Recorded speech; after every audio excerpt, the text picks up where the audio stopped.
Boa tarde a todos, nós somos o Grupo 9, eu sou o Gabriel. Eu sou o Kael. Sou o Marcelo. Eu sou o Fábio. Agora a gente vai apresentar a análise vibracional de um projeto que a gente fez numa passarela ligando o bloco A ao bloco B da FEM. Então, primeiramente o contexto, a gente tem a importância das passarelas, que elas desempenham um papel fundamental na mobilidade urbana e rural, porque elas facilitam a travessia através de obstáculos, sendo eles naturais como rios ou artificiais como rodovias. Fenômenos envolvidos, a gente tem a ressonância, o lock-in e os modos de vibrar. Vou dar uma explicação sobre o lock-in, que é um fenômeno que ocorre quando uma multidão de pessoas com uma frequência próxima à frequência natural da passarela, ao sentir o desconforto da vibração lateral, elas modificam, elas instintivamente, então tipo, sem pensar, elas mudam a frequência da sua passada para sincronizar com a da passarela. E isso resulta no fenômeno de ressonância, aumentando muito a amplitude da passarela.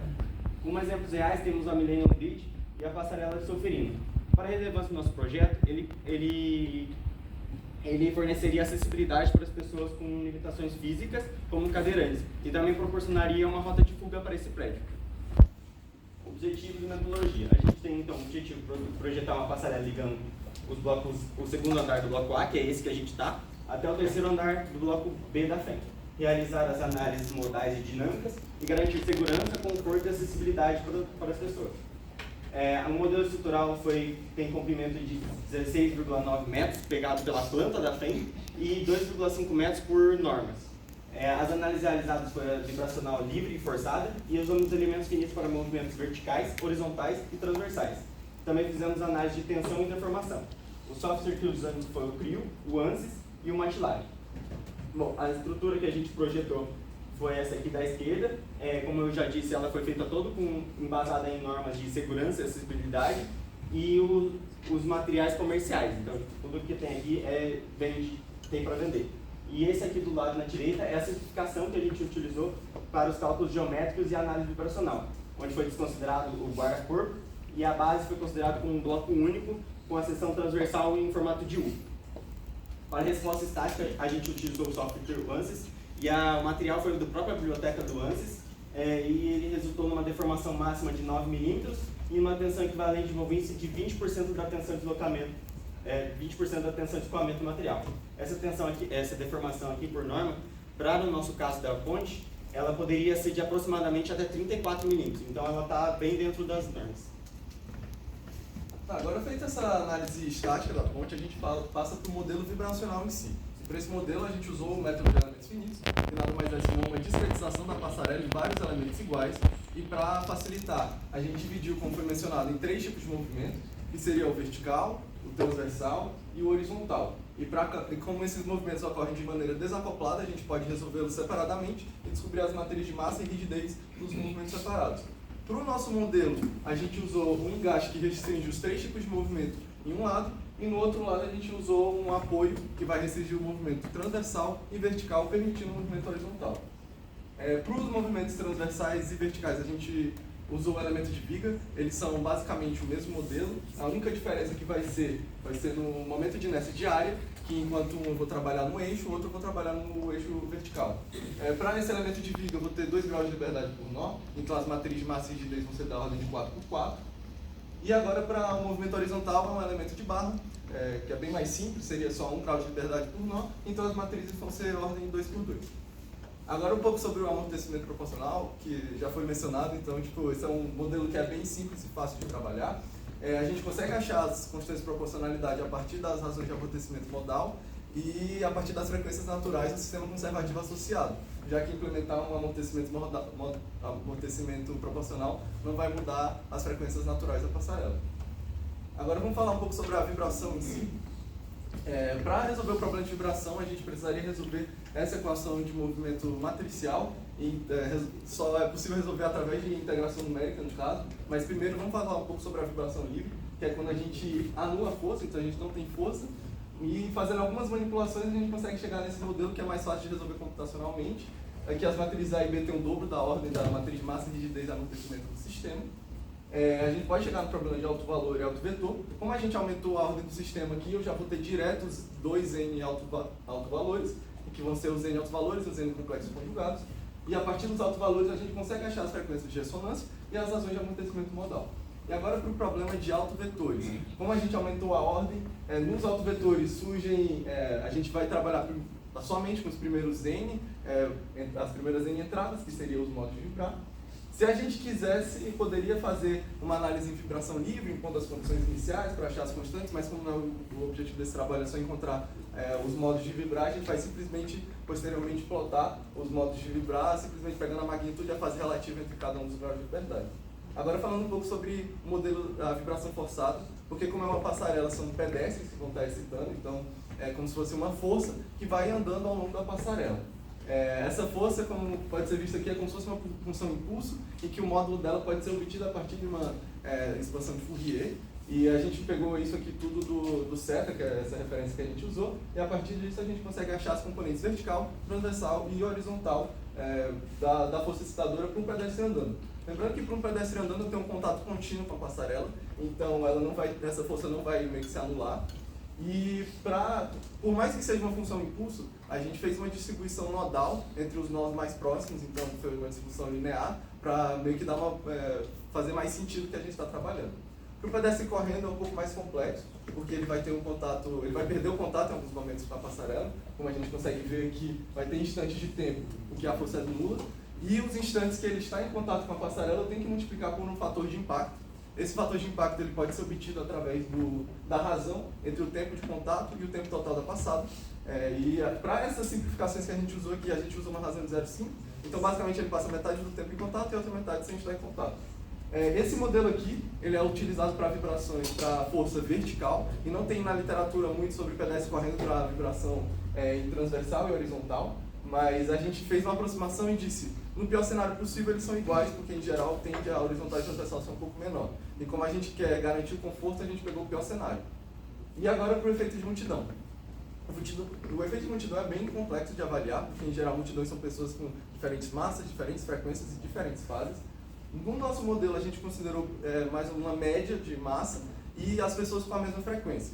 Isso não é tão absurdo de supor, porque em geral quando você tem várias pessoas na passarela, elas vão estar andando mais ou menos na mesma velocidade, mais ou menos na mesma frequência de passada, mas o grande problema aqui seria a fase. Como modelar uma série de pessoas que têm fases diferentes.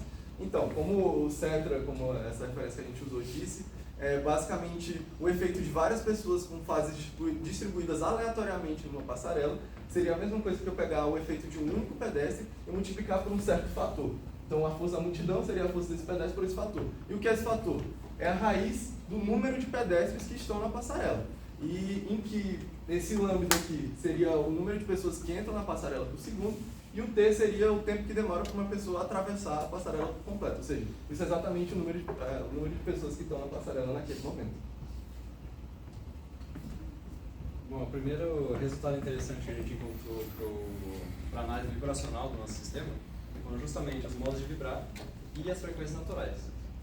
Então, como a gente pode ver aqui, esse daqui o movimento vertical foi justamente o que deu os menores valores de frequência natural para o nosso sistema, e a primeira frequência natural dele é a menor de todas.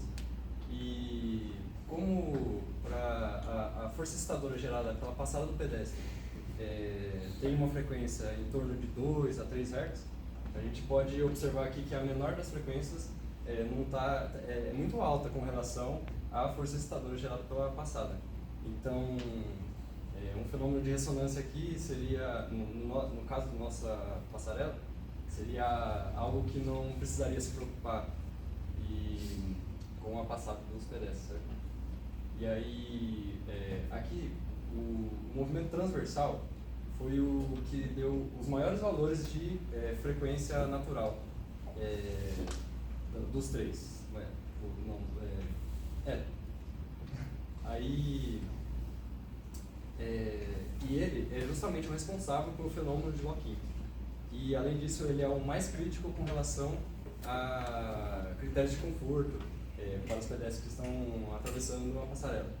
Então, como ele deu valores bem altos, ele deu esses valores bem altos justamente porque as matrizes de rigidez do nosso modelo, ele depende do momento de inércia. Então, associada a cada tipo de movimento, certo? Horizontal, vertical e transversal. Então, como o momento de inércia para o movimento transversal é bem maior do que para o movimento vertical, ele acaba dando valores bem maiores. Então, e agora falando um pouco sobre os modos de vibrar em si, a gente pode observar claramente aqui como que a gente modelou os apoios, né? Que a gente consegue ver que para o movimento horizontal é o único que não tem restrição de movimento na extremidade direita. Então, esse nó aqui, esse movimento no movimento horizontal ele tem movimento, mas nos outros não, porque é como se tivesse bem gastado nesses casos. E a gente usou para fazer esse modelo, a gente utilizou como base uma passarela que tem ali no IQ, que eu acho que todo mundo já viu, e ela funciona mais ou menos assim, e a gente usou ela como referência para escolher esses apoios que a gente utilizou na nossa passarela. E com relação à força excitadora, como o Kael apresentou, a gente pode observar que para as 3 situações que a gente analisou, esse daqui, as 3 estão sendo consideradas para o movimento vertical.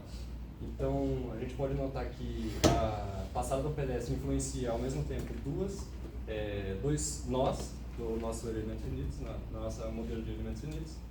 E também a gente pode observar pelo que o pedestre correndo é o único que apresenta em determinados instantes de tempo a amplitude da força excitadora como 0, porque em alguns instantes de tempo ele perde o contato, o pé do pedestre perde o contato com o solo da passarela. Certo? E eles apresentam, respectivamente, maiores amplitudes também, justamente por causa do modelo que a gente utilizou na formulação do modelo vibracional. Bom, galera, vocês chegaram até aqui, tá acabando, é muito conteúdo, eu sei, mas tá acabando. Agora eu vou discutir um pouco sobre as respostas do sistema. Bom, aqui primeiro a gente tem a resposta temporal vertical, do pedestre andando, correndo e da multidão. A gente só plotou a vertical porque a transversal e a horizontal ia ficar bem difícil de se ver no gráfico aqui no PowerPoint.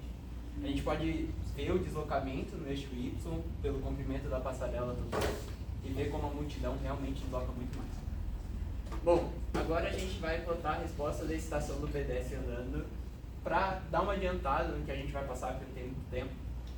Os próximos 6 slides vão seguir o mesmo layout. Uma tabela com parâmetros e valores que a gente usou para calcular as informações pedestres, no caso, e 3 gráficos na direção vertical, horizontal e transversal da aceleração quadrática média calculada. O que o Marcelo falou pode ser visto aqui. No gráfico transversal e no vertical, a aceleração quadrática média máxima é no meio, porque as extremidades são fixas, não tem movimento. E no horizontal, como uma extremidade é fixa e outra é livre para movimentar, a aceleração quadrática média é no final. Bom, para o pedestre correndo, a gente vê o mesmo layout que a gente falou, e uma coisa que vale destacar aqui é que a amplitude da aceleração vai aumentar um pouco para o pedestre correndo e também vai aumentar um pouco para a multidão, né? Também é o mesmo layout. E aí vocês perguntam, por que a gente precisou da aceleração quadrática média? Para a gente fazer a análise de conforto, com os critérios de conforto, a gente utiliza a aceleração quadrática média como um parâmetro que a gente vai utilizar. Analisar critérios de conforto em passarela não é muito fácil, não é unanimidade em todas as literaturas o que eles usam. Alguns usam alguns valores, outros usam outras expressões. A gente utilizou o CETRA e a ISO 10.137 como parâmetro. A título de ser criterioso e mais rigoroso e bem conservador do que a gente queria, a gente calculava os 2 critérios de conforto porque a gente tinha e utilizava que desse o menor valor. Bom, aqui está as 3 excitações, o pedestre andando, correndo e a multidão andando, em todas as direções, e aqui são o valor de aceleração quadrática média permitido. A nossa ficou bem abaixo, isso mostra que, como eles falaram antes, o comprimento influenciou bastante, e como a aceleração, a frequência natural que a gente enxergou que a passarela vibraria é bem alta comparado com a frequência de excitação, a aceleração sentida pelo pedestre é bem pequena. Bom, essas foram nossas referências que a gente teve. E antes de abrir para pergunta, eu sei que vai estourar um pouco o tempo, professor, mas eu queria fazer um adendo. Quando a gente começou a fazer o projeto, a pesquisa, a gente não sabia muito bem o que a gente ia encontrar como problema de vibrações, mas a gente só estava pensando no problema de vibrações. Só que quando a gente começou a pensar nisso, em todo o tema que a gente teve, óbvio, tudo que a gente mostrou aqui tem muita simplificação, é um problema muito complexo e a gente achou interessantíssimo de se trabalhar, mas uma questão que ficou muito clara na nossa cabeça é a questão da acessibilidade. A gente não começou pensando na acessibilidade, mas terminou pensando muito. Acessibilidade na FEM é algo que tem que ser tratado, não tem como. É muito precário. Se uma pessoa com limitação física entrasse aqui e tivesse que ter aula nesse lugar, um cadeirante ia sofrer muito para chegar aqui, se chegasse. E com as cotas PCD sendo aprovadas para a Unicamp, provavelmente muito mais pessoas com limitação física vai entrar aqui.